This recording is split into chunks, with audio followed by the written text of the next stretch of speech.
Welcome to podcast number 530 of Get Paid for Your Pad. Today, we are your hosts, Jesper Rivers and Eric Mutter, and we have a very special guest on the show. She's actually on our team of FreeWild. Her name is Kaye Putnam. She's a psychology-driven brand strategist who helps brands define their innate advantages to attract more clients and customers online. She's also the host of the Brand Gravity Show, a podcast about the intersection of branding and psychology. Kaye, welcome to the show. I'm excited to have you on. Jesper, Eric, thank you so much. I am thrilled to be here and to geek out about branding. Yeah, no, so are we. We've been talking a lot about branding recently. So we're super excited. Before we dive into the questions that the topic for today is really how to create pricing power through a brand, right? But before we dive into it, give us a quick background of who you are and how you got into branding. Yeah, like you said in my intro, I call myself the psychology-driven brand strategist. I've been obsessed with the magic of business for as long as I can remember. I actually started my first business at 16, got a degree in marketing and psychology, and realized early on in my business career that I could have the perfect marketing strategy. I could do all of the steps, all of the things. And for some clients, it would work perfect. And then for other clients, it would fizzle and fall flat. So clearly there was something happening underneath the marketing strategies and tactics. And that is the brand. And it influences a lot of the results, from what you can charge, like you mentioned, with pricing power, to how much attention and clients you attract to your business, to your listing, and everything in between. So I am just nerding out over here about why humans make the decisions that they do, what actually influences them to choose one offer over another. I love that. And excuse me. So that we're working quite a bit right now on building the FreeWild brand. And this is the first time that we are really taking intentional time to build out a brand first, versus doing what we typically do as entrepreneurs, just dive in and start building the company and then think about brand later. And that's kind of a challenge that we're running into now with Overnight Success, right? Our educational company. We dove in, we built this incredible company, and we're like, oh crap, we got to start thinking about brand. It's a bit more difficult to kind of build it as it's already built. But this has been an eye-opening experience for me, and I freaking love it. And now I'm obsessed with brands, and what you just said of why are people what makes people decide to work with a certain company or not, buy a certain product, stay at a certain Airbnb or short-term rental. And this is something that Jesper and I have been talking about a lot, is our industry is moving more towards the brand experiences than just a regular short-term rental stay. So I love that psychology side of why a brand actually gets somebody to take action, right? I think a good starting point on this, and just kind of give everyone some background, the reason why we wanted to bring you on is because Jesper and I really believe that our industry, short-term rental industry, is changing to where it needs to be brand focused, for the companies that want to scale and build an incredible company. So that's what we're doing with FreeWild. And we really want to inspire our listeners to start thinking about themselves and their company as a brand, regardless of their size. If they have one listing or 1,000 listings, doesn't matter. We still want them to focus on them as a brand, right? I think a good starting point is explaining what a brand is from your point of view. Because when we talk about brand, people think logos and a quick website, right? But what is a brand? Because I'm learning so much through this process of building FreeWild with you. And it's bringing me to a depth of thinking that I've never even gone to before in a company. And it's been awesome. So how do you answer that question? What a brand is? Yeah, it's a doozy, isn't it? Because we think about logos, we think about colors, we think about pretty websites, but it really goes much deeper than that. That's just the tip of the iceberg. There was actually a Harvard study that was done at some point. I should memorize the dates and the names, but they found that somewhere between 60 and 95% of human decisions are made on an unconscious level. An unconscious level meaning emotional gut level. So that shows us that we have to be aligning our brands and triggering some of those emotions or some of that unconscious like attraction in clients if we want to have a successful brand. So I like to think about it as you need to have clarity for what you stand for or what you want to be known for. And then you have to make decisions about how you're going to express that. So figuring out who you are and then how you're going to be that in the market. And that's a little bit different for all of the different industries. When you're thinking about short-term rentals, you have the actual physical experience of being in the space that's going to influence the brand. That's one place where you're expressing it. And then you have the listing and the website and maybe social media. All of these different touch points all need to be working in concert with each other for it to create a lasting impression for people, to basically shape that perception that people have of who you are. And if you're a company that's worth following and buying from, booking from. Right. Right. Is that just to summarize that? Is that how you would like in one line describe a brand? Is the perception that other people have of you? Yes. And the act of branding is deciding what you want that perception to be and how you're going to communicate it. Yeah, I mean, for what we're going through with building the FreeWild brand, for me, it's all, maybe it's just me as an individual, but I'm now approaching it on how the brand makes me feel. Right. Yeah. So like when I look at what we're building with FreeWild, and also it's more just the vision. It's not just the visuals. It's like you put us through a process to where we have specific words that we use. We have specific words that we don't use for our brand. We have, overall, and we'll get into your process or your concept of creating a brand. But it's more of like when I look at the FreeWild logo, which I can't wait to release to the public soon, and our websites and our words and tying it all the way to the property that we're going to stay at. I'm constantly in the process of how is this making me feel and how is it going to make our guests in the future feel? How is it going to make the employees and team members that we attract in, all the way to the investors that we attract in? And it's really interesting because now that we're getting super clear on this brand, we're attracting in people that attach to the brand and not just attracting in people that can just do the work. Does that make sense? Yeah, 100%. You're creating like this little mini movement around this emotional idea of how you want people to feel when they encounter FreeWild. And it creates deeper and longer lasting relationships, both with your customers and with everybody that's internal with the brand as well. It's really powerful. I think the next good talking point is one of the biggest takeaways I had from speaking with you was at some point you mentioned, you said, because I asked you like, hey, is it relevant to smaller companies? And because we think of brands as like Coca-Cola and like, Marriott and things like that. And then you said, everybody has a brand, right? Regardless if you're focusing on it or not, regardless if you think about it or not. So because everyone has a brand anyway, you might as well be intentional about it. Can you explain that a little bit more? Yeah. So if we go back to that definition, everybody that comes into contact with you is going to have some perception of you, whether you're being intentional about it or not. And it's really important. Brands are effective when they're telling a cohesive and a consistent story across all of the different touch points. And something that happens when somebody isn't being intentional about it is you get conflicting messages and it disrupts the customer experience. People aren't happy about it. I think, Eric, you told me a story about a Airbnb plus property that you stayed in.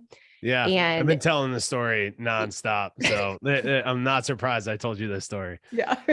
So your listeners may have heard it already, but there is a conflict. Basically, it was supposed to be this high end, almost like luxurious upscale stay. But then when you arrived, all of the touch points, AKA some of the furniture, it didn't jive with that story. So it created this tension and this disconnect between what the brand was saying that it was, and then how it was actually showing up, and it creates dissatisfaction. So we want to avoid that wherever possible. Right. Yeah. And it's, to the question that Jasper was bringing up, like when you mentioned that to us, it's like you have a brand if you're focused on it or not. Right. And I think for a lot of the people that are listening to this podcast that have like one short-term rental listing and maybe two, maybe three, they might be doing it on the side. One thing that this industry has come into, over the last few years is people are selling the dream that you could just get an Airbnb and automate everything and list it and forget it. And Jasper and I have been preaching like, hey, that worked in the beginning, but it doesn't work now. Like, we need to develop a brand. And we talk a lot about guest avatar. We talk a lot about focusing on who you are and understanding who you serve and how you serve them. Right. So it's like, regardless of the size, it's like we have a brand, and we have to communicate that brand across our properties. Right.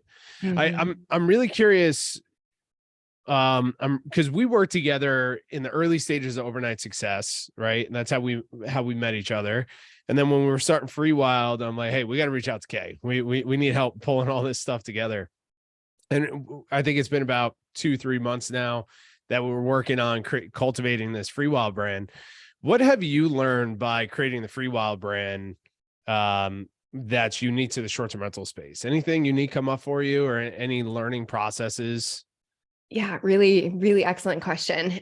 The cool thing about branding, I like to say, like, the human psychology algorithm doesn't change. So it doesn't matter what industry we're in, there's still kind of the same triggers that we can apply to different brands. But that said, the short-term rental space and the hospitality space has even more opportunity to tell the brand story than other types of businesses, which I think is so exciting. So I don't want to give too much away, especially before we decide anything definitively, but you have the opportunity not only to speak to people online, so you can have the website and tell part of the brand story. You can have, some social media, but then you also have the interior design down to, like, what products are you putting into your space, from the furniture to other types of consumables or whatever. Like, you have even more opportunity to wow people and to make an experience memorable that other businesses don't have.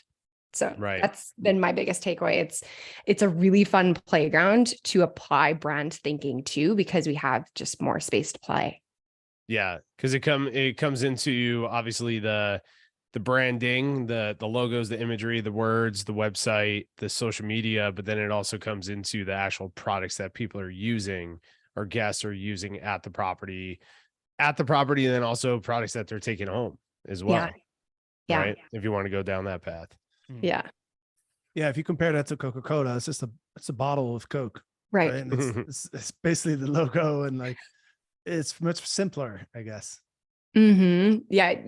I think the short-term rental space has even more in common with, like, retail brands. And Eric, I know that you've been attracted to some specific retail brands, because when you're telling a story inside of a space, you have that whole canvas to work with, from like the materials to the textures to the smells to the tastes, and everything in between. What I'm learning through this process is brand is a story, right? At the end of the day, that's it. Yes, it's how we want people to, think and feel when they interact with us, but it all cultivates. Where I'm going with this is, like, I want to ask the question of, like, how would somebody listen to this podcast who's never even thought of creating a brand before for their short-term rental business? What are some simple steps on getting that going? Like, where should we put our focus first? And, as we're working with you, and you're challenging me on thinking about where this brand came from, this idea came from. And, like, as I was communicating it to you, I realized it was like, oh, this is a full-on story that is cultivating this company that we're creating. And going back to, like, some of the inspiration that I have, the retail company you were referring to, Rourke clothing company. It's a California brand. They have like 4 or 5 stores. But their brand is so unique because of the story that's behind it. And they're attracting in people that are attracted to adventure and travel and art and boutique versus big brand logos and significance, I guess, with a brand, if that makes sense. Right. Yeah. So am I, like, if we were to say, like, hey, Airbnb host with two listings who wants to start focusing on brand, am I heading in the right direction of, like, understanding the story that's behind it? And then how do we turn that into, like, the first few steps of creating the brand? Yeah, absolutely. Like we said, humans communicate and they make decisions based on emotion, story, prompts emotion. So what story is your brand trying to tell? I have a tool that I really love. It's a shortcut to establishing what the meaning behind different brands are. I didn't make it up. It's been around since, I don't know, Carl Jung, psychologist Carl Jung, talked about brand archetypes or archetypes in general back in like 1960. And it's been used by the Coca-Colas and the Harley Davidsons and Nikes of the world. But you can identify a brand archetype, which are these 12 different collections of ideas that are attached to universal human values that you can build your brand story around. So for FreeWild, to make this a little bit more concrete, FreeWild is an explorer brand archetype. So is Rourke. That's why we're using it as inspiration to inform some of the decisions. So explorer brands, they value novelty, they value going off the beaten path, about like going on an adventure, about not being comfortable. So we can start to make decisions about how to bring that perception to people's minds in all of the decisions that we're making. So the colors can have like a natural feel. We can have natural textures and design elements in the space. And that's just one of the 12. So you might have a completely different brand personality or brand story based on your archetype. So I recommend that as a good first step. Just to give one more example, because I think it helps to contrast, you could have like a royal brand archetype, which is the luxury option. It's having like impeccable attention to detail, really high-end materials.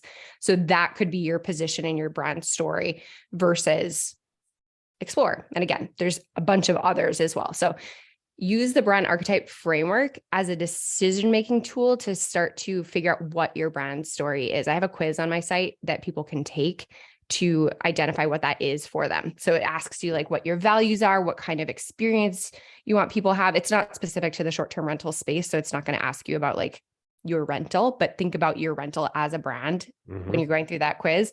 And it will help you identify what your story can be for your rental. Yeah, I love it. So if someone wanted to take that test, where would they go? It is kayeputnam.com/quiz. I think I'm going to give you a special link Cool. for your people. So I'm sure it'll be in the show notes or wherever you guys do that. Yeah. Yeah. We'll link it up, send it out as well. Yes. Yes. One thing, sorry, continue. I was just going to say that once you know what your story is and what your archetype is, you can use that as a decision-making tool to help you make some of those other decisions that people think of more commonly when it comes to the brands. Like, what are your colors going to be? What words are you going to use? What are the stories that you're going to tell? What kind of content are you going to create for your space? But yeah, that's a really good jumping off point to start with. Got it. Okay. So to just to clarify this, because one big challenge that we see people having is like, they're like, oh, I'm in short-term rentals, so let me get a logo with a key on it or a logo with a house on it, right? Yeah. And like you see them everywhere. It's all the same stuff. With the quiz that you have and just the concept of understanding your archetype, that will spawn the questions and directions that you need to take for your logos, your colors, your type of properties. And like that's essentially the main center point of making decisions around the brand. Yes, 100%. Awesome. You articulate that perfectly. Cool.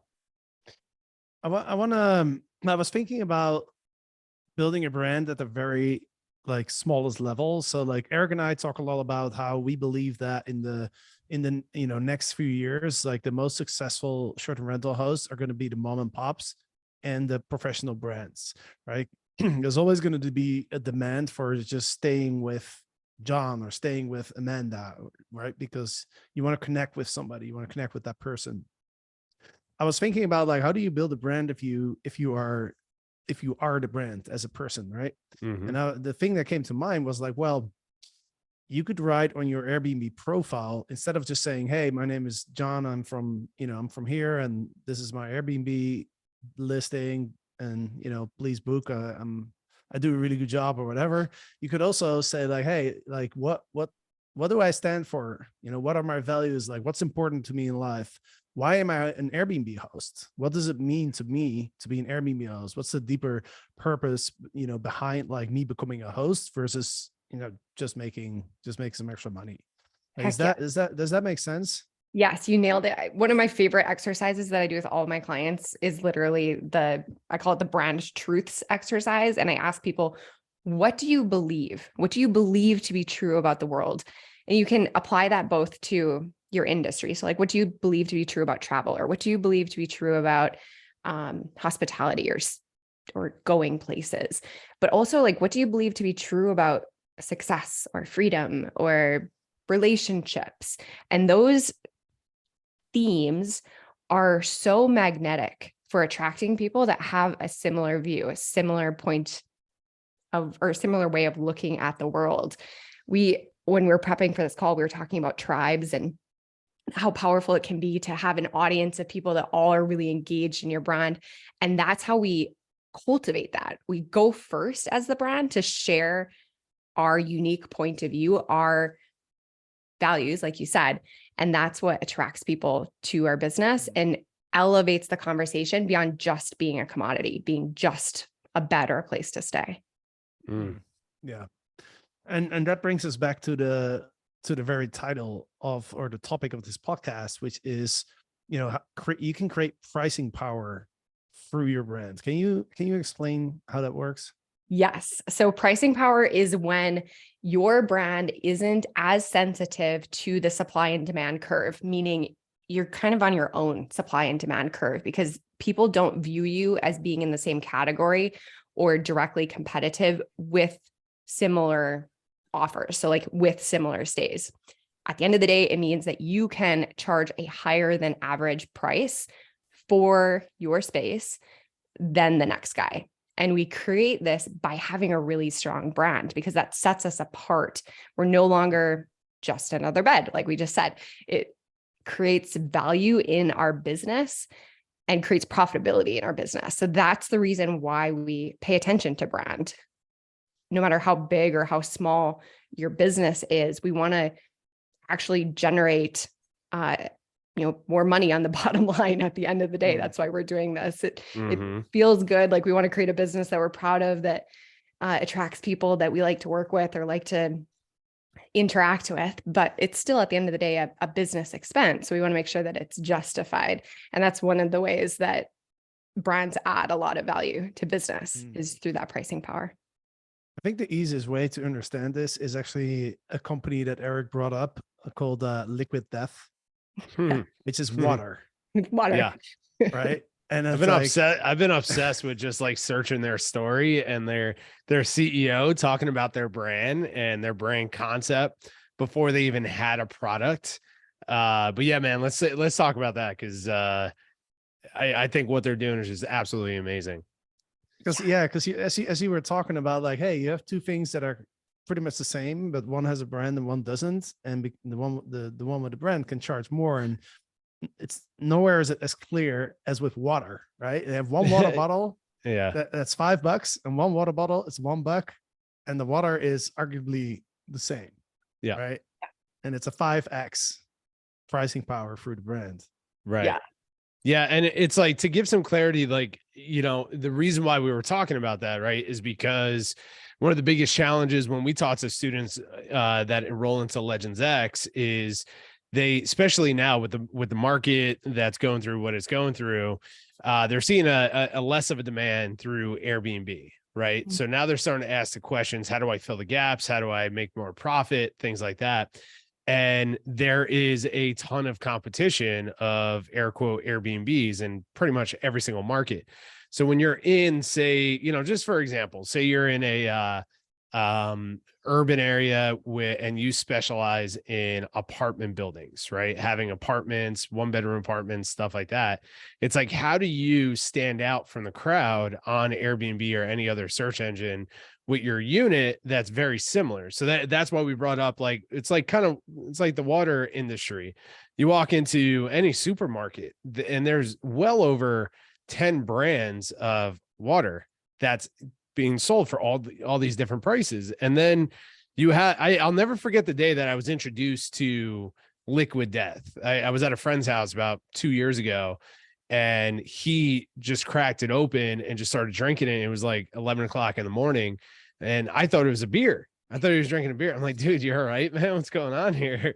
And he's like, no, it's this awesome new water company. It's water. I'm like, okay, that's interesting. And he told me the price, which was insane for this water.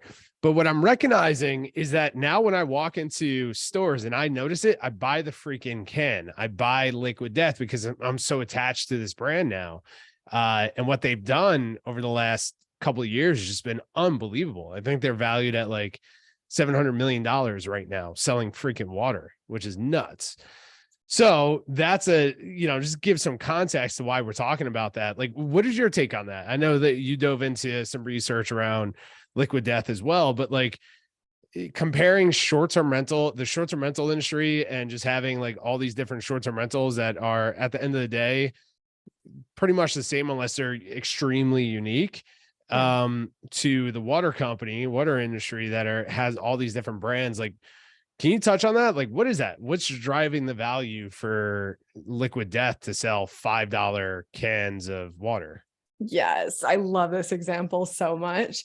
They're a maverick brand archetype, by the way. If you're following along with that framework, they disrupted by being completely different. So like all of the other water brands are like mountains and blue and like crystals, and that was about it. And they knew that they had to do something completely different. They had to be bold enough to not follow all of the industry conventions if they wanted to stand out and ultimately succeed. I was reading an article. The founder was saying, he's like, I didn't have the money to market a boring brand. So there's like a marketing tax that you pay, both in terms of not being able to charge the $5 for the can of water, and having to, just convince people to buy some random boring brand or product is really expensive.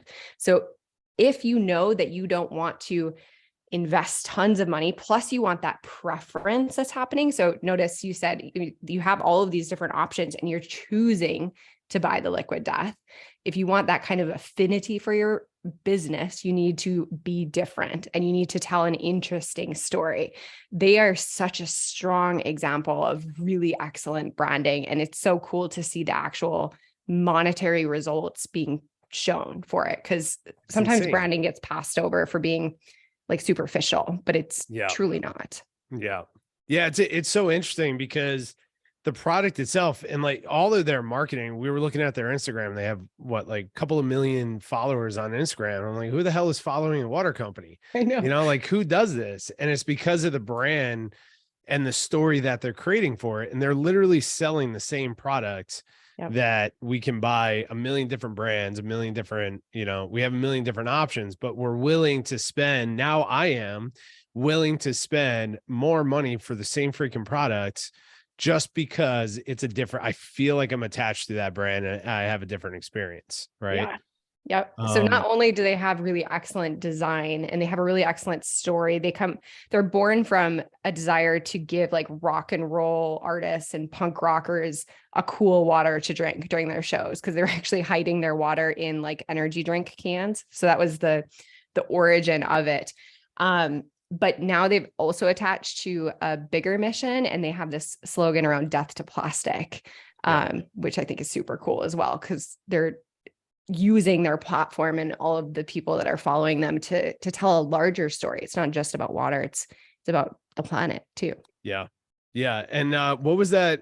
You had sent Jasper and I a statement from the CEO, and I watched him in an interview talk about this as well, of how in the early stages, and now it's part of their company core like culture, is to think about what is the dumbest thing they can, is that the word, like the phrase that he said, what is the dumbest thing we can do with this brand?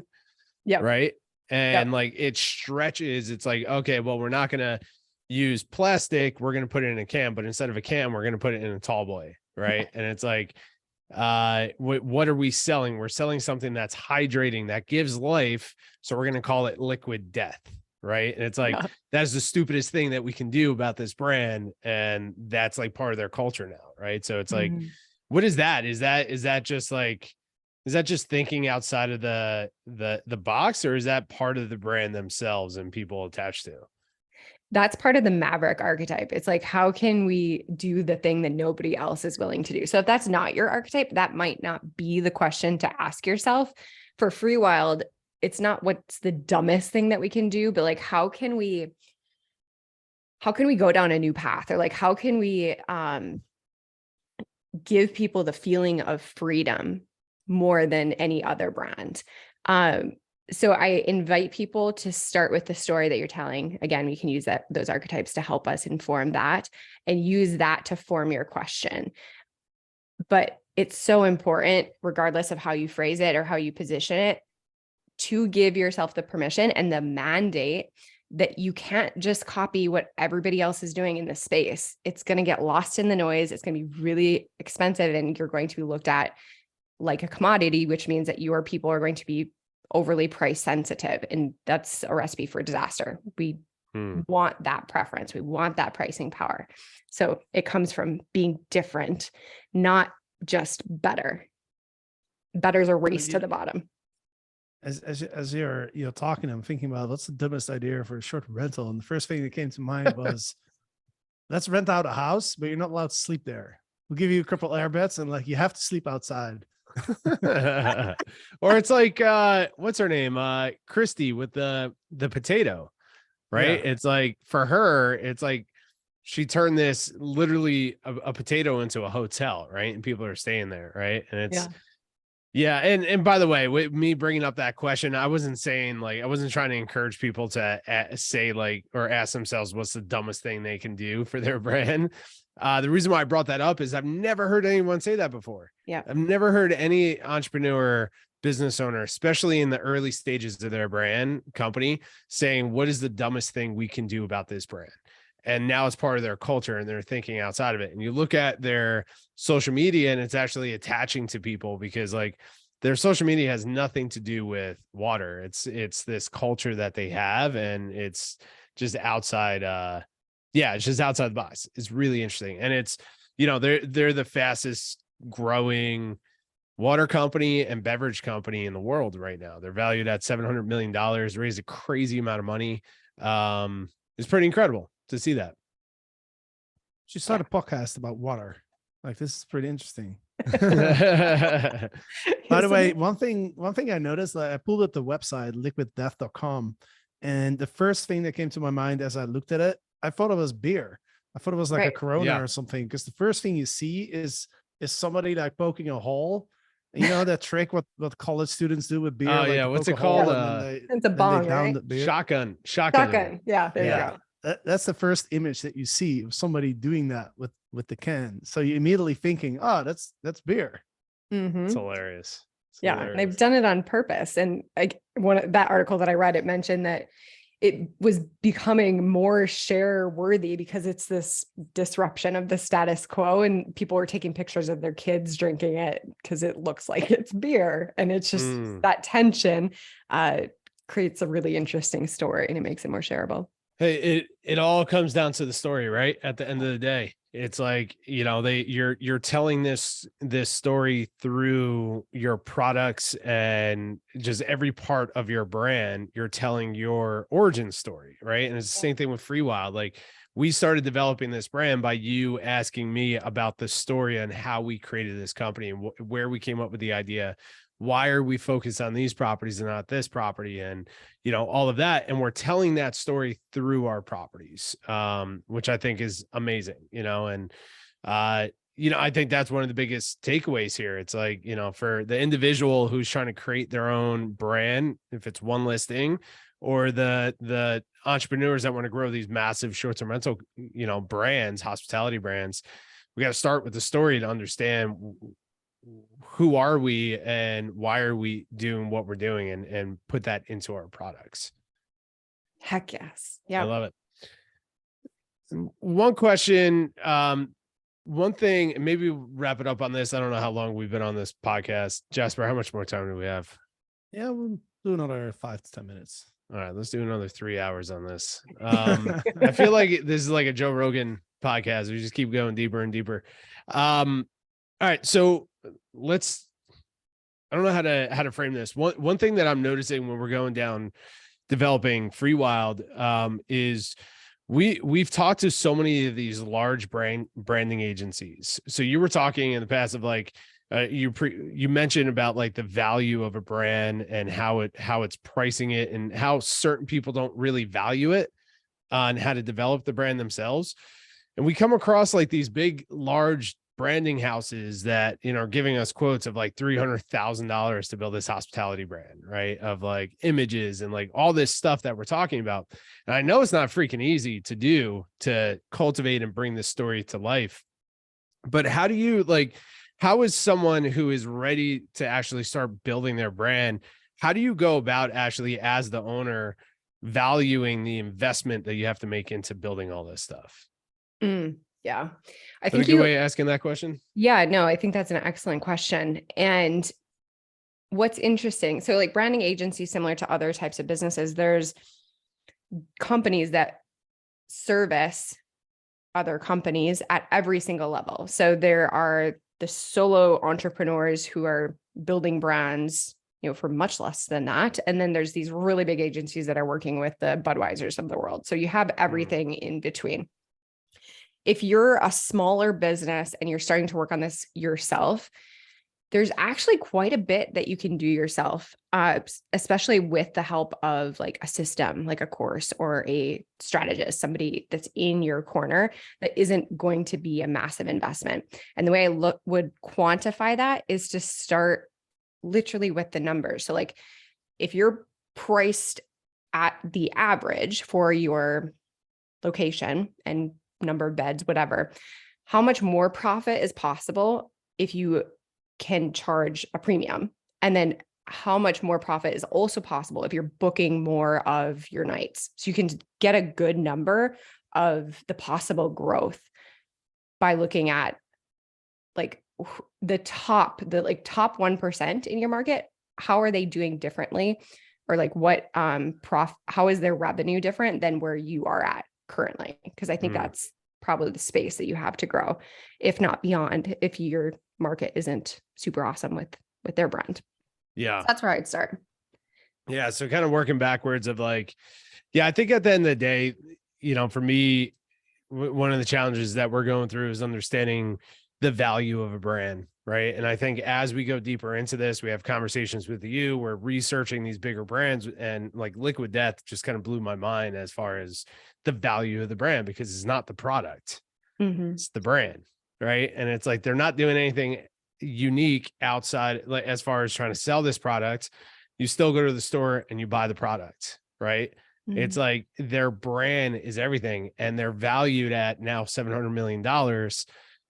It blew my mind. I was like, oh, okay. Now I'm starting to understand why we need to invest into this if we want to play the level that we want to play at with FreeWild, right? Yeah. Develop a global recognized hospitality brand. We got to invest into that. But also brands develop over time, right? It's not like what we have now is what we could potentially have it in the future, 20 years from now, but they're going to, like, the logos, the colors, all this stuff is going to grow, correct, and shape over time. Yes. And not to belabor the Liquid Death metaphor here for brand examples, but it's such a good one. They actually started, like, they did a proof of concept where they produced a commercial, I think with like $2,000 or $3,000. So like, you don't have to start with the big budget. You absolutely can start where you're at with a smaller budget and see how that works, see how the market responds, and then grow from there. It's a little bit different when from the start that you're going to be seeking investment, because you want to be playing at that level and look like you belong when you're showing up in front of a board of investors or whatever it is. So it kind of depends on what your goals are with your business, how much you're going to invest in it at which point. What's another really interesting example that I just thought of a brand who's basically changed their brand multiple times in their existence is Nokia. Yeah. Nokia I was just looking it up because I heard about this, and Nokia was founded as a paper mill operation, and over the years they produced cables, paper products, rubber boots, tires, televisions, and eventually turned into a mobile phone company. Mm, That's wild. mm. That Yeah, is so interesting. Yeah, I mean there's a lot to that, right? It's like the project management tool that we use for the internal of our company is called ClickUp. It's a big project management company. The owner of that company is in our circle here lives here in San Diego. He excuse me, he had zero passion from what I understand. I haven't talked to him personally about this. He had zero passion, and the idea wasn't to develop the number one project management tool on the internet. It was in a whole other different avenue and industry, but he built this thing internally that worked really well, right, to solve a problem in an industry. So that's where, like, I think that's interesting too, because that's where the product evolves into solving a service or a problem, and then you have to develop the brand to meet where the product is going, right? Which is like, and now they're worth $1 billion, right? And it's like, it's just crazy to watch all this stuff move. And I think it's possible. And the reason why I want to talk about all this stuff on the podcast is because, like, yes, we are trying to play at the biggest levels possible when it comes to Free Wilds. But I also, looking at this and us coaching the students that we coach through Legends X, it's like, regardless of the size, like, this stuff is freaking important to invest into, because we want to talk to our clients and stand out from the crowd. We want to be the liquid death of short-term rentals, right? In our own unique way, right? The challenge people now have is they feel like they just have to cut the daily price on their property to get more people to stay in their home. And that's a terrible way to compete, right? In your marketplace, is to play with the value of your product. So yeah, I think this is going to bring a lot of value to hosts that are really looking at this to grow a real business here. And I really think it's the future of short-term rentals. So 100%. I think that your space is evolving and it's becoming more and more mature, which also means that there's more and more competition and less low-hanging fruit. So you really do have to rise to the top if you want to build a sustainable business that's profitable. Boom. Great way to finish this podcast. There's so many wise words here. That's right. That's right. I love it. Well, thank you so much for your time. This has been awesome. Yeah, I feel like we could talk for 3 more hours easily. So thank you so much for having me on. I think that was an awesome introduction to branding for short-term rentals. And it was a super fun conversation. Yeah, and I'm sure we're gonna have you back on, because there's so many different rabbit holes that we can get into. But before we leave you, can you repeat again, like, how people can find your quiz and your podcast and everything you offer? Yes. So I'm kayeputnam.com. That will be the hub for everything. So you find the quiz right there on the homepage. You can go to /quiz if you want the direct link, and podcast is also there. Awesome. And that's Kaye with Kaye. Yes. KAYE PUTNAM. Kaye Putnam. Boom. That's it. Boom. All right. Okay. Yeah, we'll be back on here. We're going to be sharing what we're building with Free Wild, and hopefully sooner than later, because that's been a fun project behind the scenes. So, but yeah, this is awesome. Thank you, Kaye. Thank you for your time. And Jasper, thanks for always being an awesome host, man. Thanks, Kaye. Thanks, Eric. And thanks for the listeners. Hope you enjoyed this podcast. Definitely planning to do more of these podcasts where Eric and I have guests on. And with that said, have a great weekend. See you on Monday with the next episode.